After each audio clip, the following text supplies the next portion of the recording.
What should we commemorate about the 250th anniversary of the Declaration of Independence during 2026? The year 1776 was notable for being the beginning of the end of the British Empire, the beginning of the beginning for the American Imperium, and the year that democracy and capitalism staked out battle lines for the greatest culture war since humans began to live in villages. 250 years ago, two historic publishing phenomena sent shockwaves into the future where we live today. The first one to see print lambasted Britain's system of hidebound minority governance by a wealthy hereditary ruling class. It was easy to read, and it made the songs of war irresistible to colonial commoners who found it rock-solid justification to overthrow an impersonal, tyrannical, and violent empire.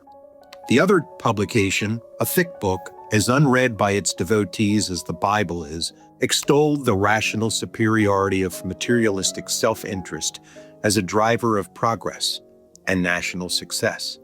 And it sang a siren song that inspired speculators in land and war bonds to focus on commerce and property when the Federalists drafted the U.S. Constitution that rejected the revolutionary changes demanded by radical Democrats when it was ratified 13 years later in 1789. Thomas Paine's phenomenal best-selling booklet, Common Sense, was published on January 1st, 1776.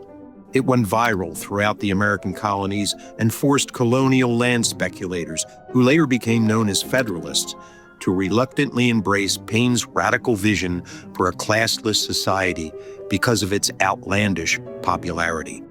At George Washington's insistence, Common Sense got distributed as propaganda wherever potential military recruits could be found. It inspired day workers and farmers to wage war against Earth's first corporate state, the British Empire. Then, 2 months later, on March 9, 1776, Adam Smith's The Wealth of Nations went to print. According to Samuel Fleischaker, quote, "Indeed, the American founders were among the earliest readers of Smith's Wealth of Nations, and their readings constitute a significant episode in the history of the book's reception," end quote. Proto-Federalists, like George Washington, intended to protect their ownership of stolen native land and stolen and enslaved Africans, while colonial commoners championed full suffrage and an end to slavery. The two camps were diametrically opposed on ideological and moral grounds about what the eventual national project would be once independence was attained. But they shared a common enemy. The British Empire stood in the way of both visions for the future of colonial settlements in North America. In 1776, the breakaway North American colonies of the British Empire had come to a fork in the road. One future was revolutionary.